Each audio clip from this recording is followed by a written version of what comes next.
E começa agora, Pix, conhecer é transformar. Acompanhe o nosso canal.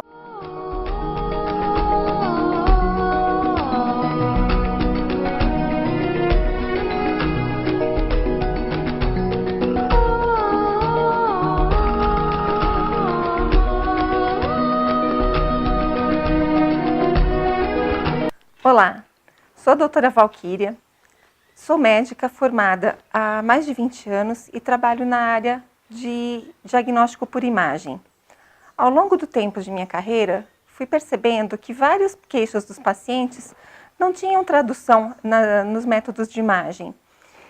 E essa questão me deixava muito curiosa. Foi quando, em 2010, eu ouvi falar no Ayurveda, que tratava-se da medicina tradicional indiana. Fiquei muito curiosa, pois já praticava yoga há alguns anos. A prática de yoga tinha me levado a uma melhora muito importante da qualidade de vida, reduzindo dores no corpo, auxiliando no manejo de estresse. Quando soube que tinha uma medicina, uma forma de cuidados de saúde, com os mesmos princípios praticamente do yoga, pois vinham da mesma cultura, resolvi estudá-la.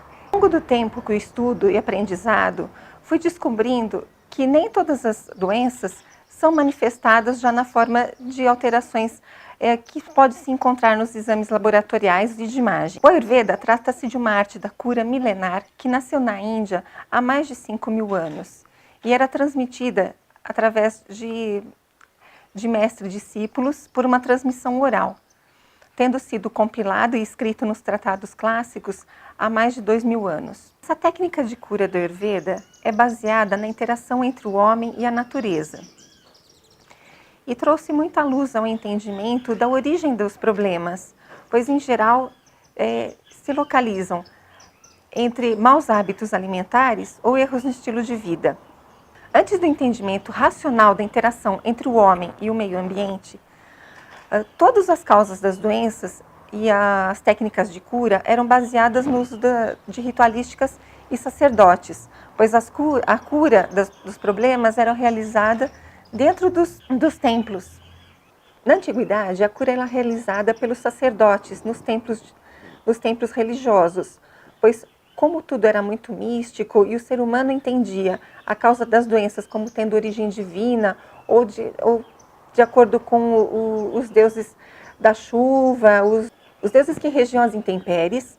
Então, os primeiros praticantes da cura, naturalmente, acabaram sendo os sacerdotes, pois eram as pessoas que conseguiam conversar diretamente com os deuses. Eles tinham a conexão divina. Com o passar do tempo, o ser humano foi vendo que em algumas comunidades, algumas sociedades, algumas populações tinham mais facilidade para desenvolver determinada doença de acordo com o ambiente em que viviam, em que em outras populações outras doenças eram capazes de aparecer. Esse conhecimento racional teve transmissão oral através de mestre a discípulo por milhares de anos. Na década de 80, através de um convênio entre o Instituto Maharishi da Índia e o governo brasileiro, o Ayurveda chegou ao Brasil, sendo apresentado em algumas capitais, nas cidades de Goiânia, no Rio de Janeiro e em João Pessoa, na Paraíba. Nessas cidades, alguns médicos aprenderam o manejo dos problemas de saúde de acordo com as chaves do Ayurveda diretamente de médicos indianos que vieram para o Brasil nessa época. Com o advento da globalização, aliado ao descontentamento das pessoas com as técnicas usuais de medicina praticadas no Ocidente, que em geral demonstram-se muito caras, nem sempre levando a melhor qualidade de vida, a população começou a procurar outros meios de cuidar da saúde, tentando assumir para si essa responsabilidade dos cuidados, de forma que houvesse mais qualidade de vida e que o cuidado à saúde fosse um pouco mais barato. Dessa maneira, a busca por outros sistemas naturais de cura acabou sendo muito amplificada entre a população brasileira.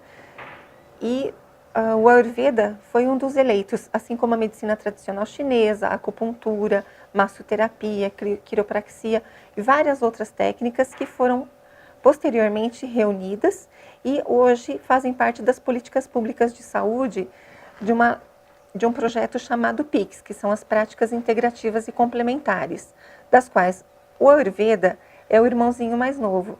A teoria humoral do Ayurveda, ela é baseada em 3 funções ou fisiologias que o nosso corpo possui, chamadas de Vata, Pitta e Kapha. Vata estando relacionada ao elemento vento ou vaio, que cuida do movimento. Pitta relacionado ao elemento fogo, principalmente, que é o que faz a queima, a digestão, a transformação das substâncias que servem de combustível para o nosso organismo. E da energia de Kapha, formada principalmente por terra e água, que formam a nossa estrutura sólida do corpo. Essas 3 funções também são conhecidas por doshas, e é baseada nessa teoria humoral tridosha que o nosso organismo tem seu funcionamento. Dessa teoria tridosha, Vata, constituído especialmente por espaço, mas pelo vento, pelo elemento vento, ele é responsável por todos os tipos de movimentos do organismo, desde a circulação sanguínea até a transmissão dos impulsos neurais, abrangendo todos os movimentos do corpo, como as funções fisiológicas de deglutição, respiração, eliminação de fezes, urinas, a função da voz, são funções de Vata.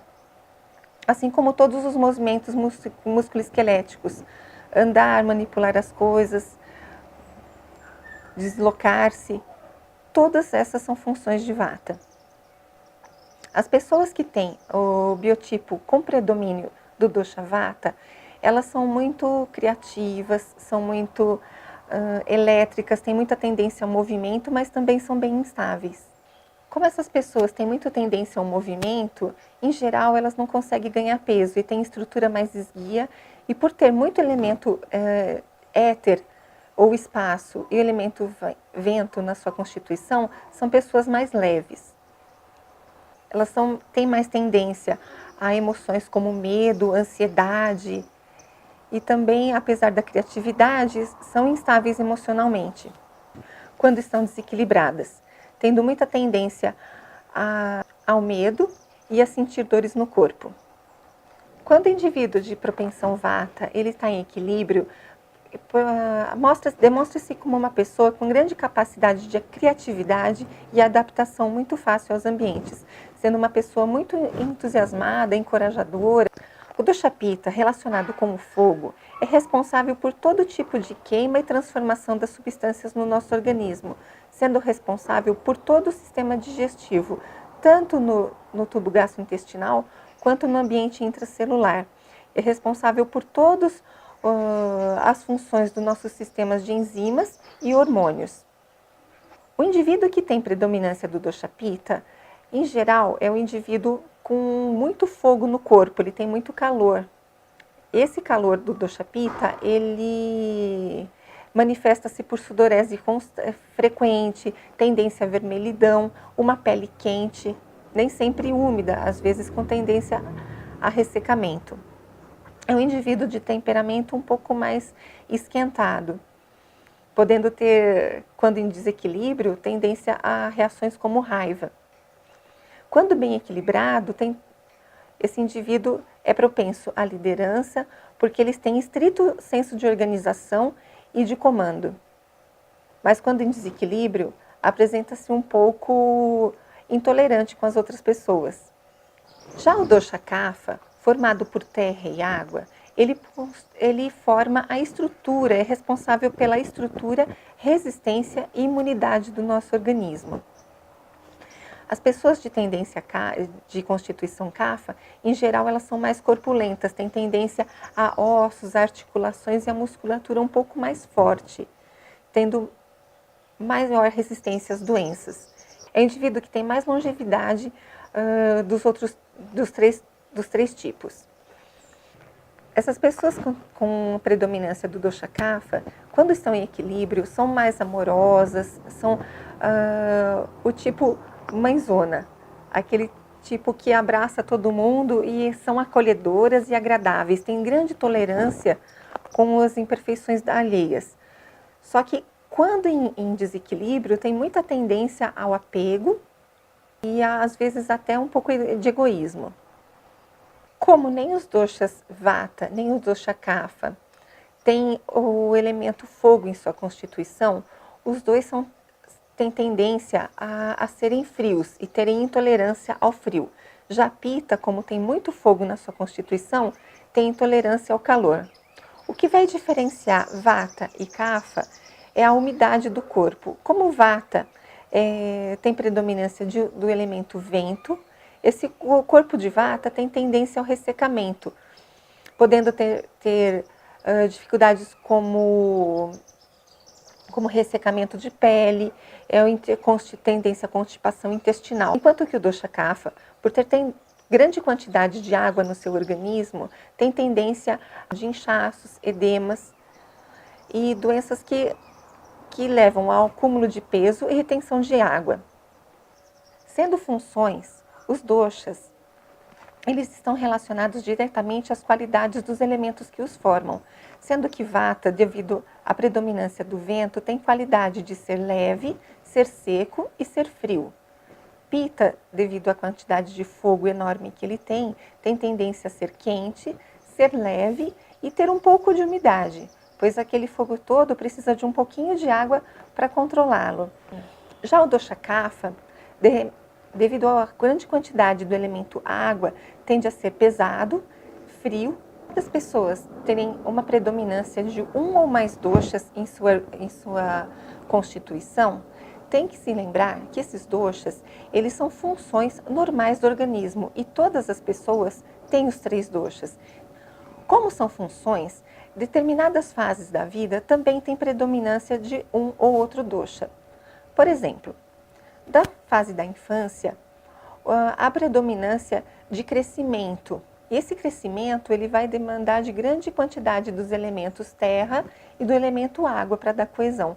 Então nós falamos no Ayurveda que durante a infância há predomínio do dosha kapha. Na fase que precisamos ter mais organização, cuidar da família, trabalhar e produzir, é uma fase que temos predominância do dosha pitta, pois precisamos de grande metabolismo para exercer as atividades do dia a dia. Já na fase da velhice, onde a água do corpo vai secando, entramos numa fase vata, de decadência. Então, não falamos assim que a pessoa envelhece, a pessoa perde a água do organismo, entrando numa fase vata durante a velhice. Você pode observar que na pessoa idosa a pele é seca e enrugada, enquanto na criança a pele é fofinha e bem úmida, sendo agradável e macia ao toque. Assim como nas fases da vida, durante os dias e mesmo os meses do ano, temos predominância de alguns dos doshas. Por exemplo, o início da manhã sempre é kapha, compreendendo o período entre as 6 e as 10 da manhã. Já no período que o sol está a pino, entre as 10 da manhã até as 2 da tarde, com pico exatamente ao meio-dia, temos a predominância do dosha pitta e é o horário ideal para fazermos a nossa principal refeição. No final da tarde, após as 2 da tarde até as 6 horas, temos a predominância do dosha vata, onde após a digestão dos alimentos ingeridos na hora do almoço, temos grande disposição para realizar várias tarefas, onde o nosso período criativo encontra-se mais forte.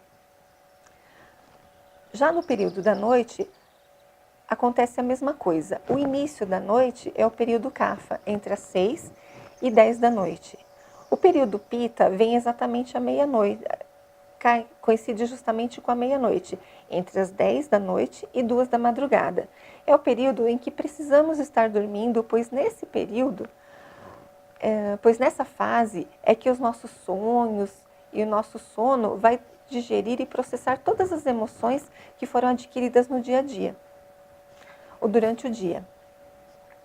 O período da madrugada, das 2 até as 6 da manhã, que é o final do período noturno, é um período vata, onde temos a fase dos sonhos e a fase do sono mais agitado ou mais superficial. É o período que preferencialmente deveríamos acordar para poder fazer as nossas práticas diárias e iniciarmos o dia e termos mais disposição. Se você gostou do nosso vídeo, deixa um like pra gente e não esqueça de inscrever-se no nosso canal.